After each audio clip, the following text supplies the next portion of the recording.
The times in my life when I was doing yoga seriously 6 days a week,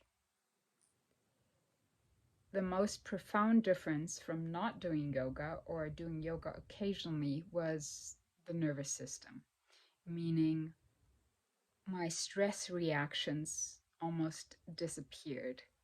And so in those times, I ended up without anxiety, without fear, without second thought, really moving forward in life or doing things that I might otherwise have second thoughts about and become heady about.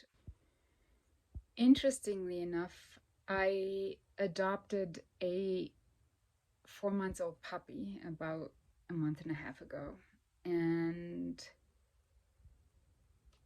it brought me to watching lots of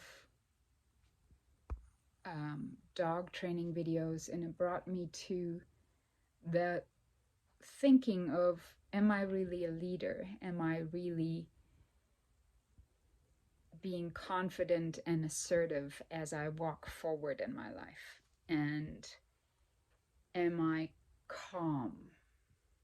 One of the things that happened is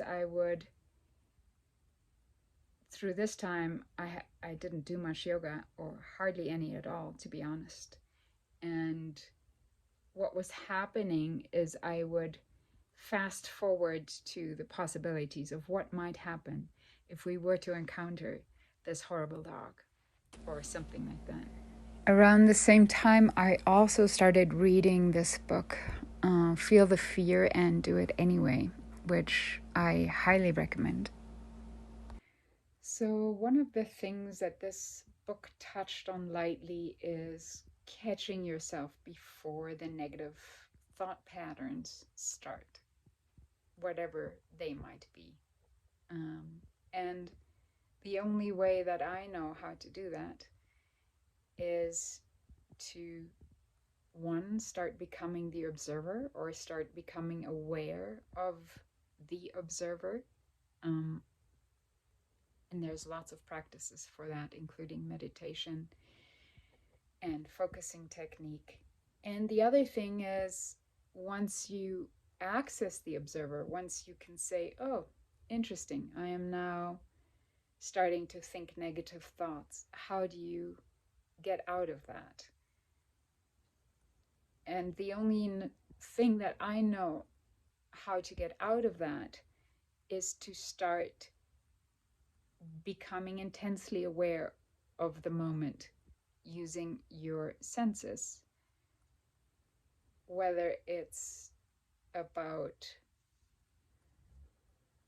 how good something feels on your skin, or how good the tea tastes today, or the coffee, or the light outside, or the feel of the blanket around you. Whatever it is, start using your senses to get yourself into the present moment and recognize what is good and what is now. So all of this thinking has brought me to the idea of offering a yoga class that runs 6 days a week in an attempt for all of us to get together and do yoga 45 minutes a day for 6 days a week in order to really come to a space where we can act from a leadership position, act from strength rather than reacting from a point of stress. And so moving forward in our lives in a good way. And we will be touching on focusing on Vipassana meditation and just working on how to bring the present moment into our lives more. I hope you can join us. It's going to be very affordable, very cheap to do. And again, the focus is simply on working the nervous system so that we can become more of a leader when it comes to our own mind, Um, yes, I guess that's all I wanted to say. I hope you can join me. If you have any questions, there's contact information down below if you'd like to join. I'd love to see you there.